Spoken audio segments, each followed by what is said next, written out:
तो hello friends, मैं आपका अपना आयुष सावनकर आज आपके सामने लाइव फंडामेंटल ऑफ हॉर्टिकल्चर के बारे में। तो दोस्तों, हम सबसे पहले बात करेंगे उद्यान विज्ञान क्या होता है, उसकी शाखाओं के बारे में, उद्यान विज्ञान की परिभाषा तथा उसका इम्पोर्टेंस महत्व। तो दोस्तों, हम सबसे पहले बात करेंगे डेफिनेशन ऑफ हॉर्टिकल्चर की। हॉर्टिकल्चर की परिभाषा क्या है, हॉर्टिकल्चर होता क्या है, हॉर्टिकल्चर की डेफिनेशन।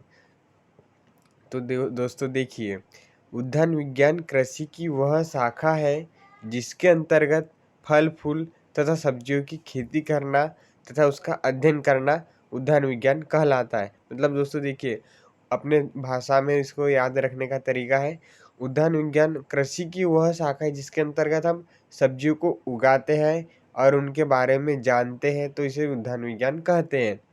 अब दोस्तों, इसमें अपन नोट पॉइंट देखते हैं। यह दो शब्दों से मिलकर बना है, हॉर्टस प्लस कल्चर। हॉर्टस का अर्थ होता है चारों ओर से घिरा हुआ तथा कल्चर का अर्थ होता है ध्यान से उगाना। सेकंड पॉइंट है, यह एक लैटिन भाषा का शब्द है। यह एक लैटिन भाषा का शब्द है। और थर्ड पॉइंट है, हॉर्टिकल्चर एक कला और विज्ञान है। हॉर्टिकल्चर एक आर्ट और साइंस है।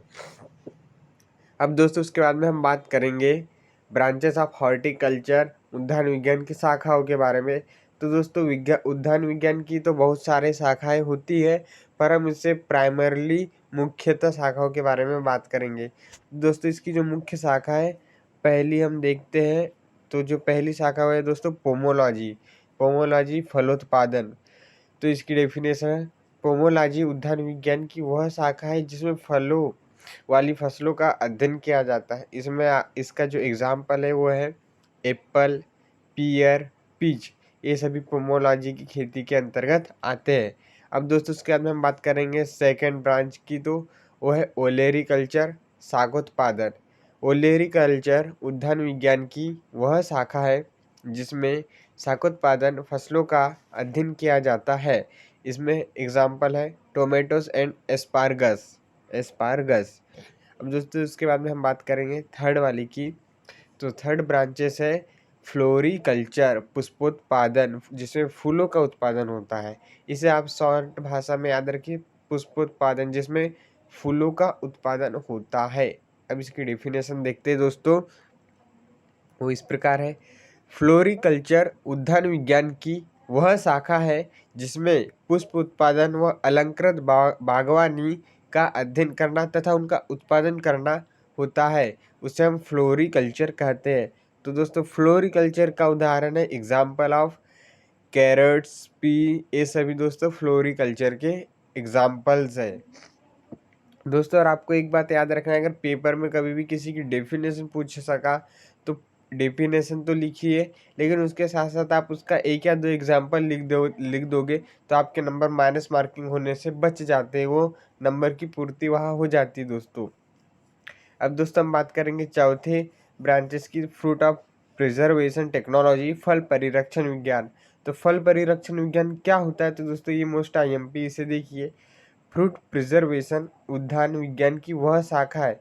फ्रूट प्रिजर्वेशन उद्यान विज्ञान की वह शाखा है जिसमें फल एवं साग सब्जी का अध्ययन किया जाता है तथा फलों को अधिक समय तक रासायनिक तथा भौतिक विधि से सुरक्षित रखा जाता है। दोस्तों, इसमें क्या होता है कि फल एवं सब्जियों को अधिक समय तक सुरक्षित रखा जा सकता है। दोस्तों, इसका उदाहरण है दोस्तों मशरूम एंड बीन्स। दोस्तों, इसका उदाहरण है मशरूम एंड बीन्स। अब दोस्तों, इसके बाद में हम बात करेंगे इम्पोर्टेंस ऑफ हॉर्टिकल्चर। तो हॉर्टिकल्चर का महत्व क्या है? तो दोस्तों, हॉर्टिकल्चर का बहुत ही महत्व है हमारे जीवन में। तो सबसे पहले बात करेंगे औषधियों के रूप में, औषधीय निर्माण में। तुलसी एक औषधीय पौधा है जिसका उपयोग हम खांसी, कफ, सर्दी जुकाम के लिए इस्तेमाल करते हैं, घरों में भी मिल जाता है। अब दूसरे इम्पोर्टेंस की बात करेंगे तो दोस्तों, विदेशी मुद्रा प्राप्त, इससे हम विदेशी मुद्रा भी प्राप्त कर सकते हैं। जैसे कृषि फसलों को विदेशों में निर्यात करके विदेशी मुद्रा प्राप्त करते हैं, जैसे गेहूं और मसाले वाली फसलों को निर्यात करके भारतीय अर्थव्यवस्था में यह योगदान प्रदान करती है। अब दोस्तों, इसके बाद में हम बात करेंगे थर्ड इम्पोर्टेंस की, तो है रोजगार प्राप्त। इससे दोस्तों खेती करके श्रमिकों को रोजगार प्राप्त करना तथा जीवन संचालन के लिए एक प्रकार का आय तथा धन का साधन है हॉर्टिकल्चर। अब दोस्तों उसके बाद में पर्यावरण संरक्षण। तो पर्यावरण संरक्षण बागवानी करने से पर्यावरण का संतुलन बनाए रखता है, जो कि मनुष्य के जीवन के लिए बहुत उपयोगी है। दोस्तों पर्यावरण संरक्षण के लिए बागवानी बहुत ही इम्पोर्टेंट है। इससे हमारा पर्यावरण संतुलन बना रहता है तथा अधिक से अधिक पेड़ लगाने से प्रदूषण वगैरह बहुत कम होता है दोस्तों। अब उसके बाद में हम बात करते हैं मनोरंजन का साधन। तो यह एक प्रकार का मनोरंजन का साधन है दोस्तों, जो कि घर के पास में लगा हुई पेड़ पौधों, किचन गार्डन में घूमने तथा शुद्ध वायु लेने के काम आता है, मनोरंजन का साधन भी है। अब दोस्तों उसके बाद में हम बात करेंगे बागवानी करने से मृदा की उर्वरता बनी रहती है तथा पोषक तत्वों में वृद्धि होती है।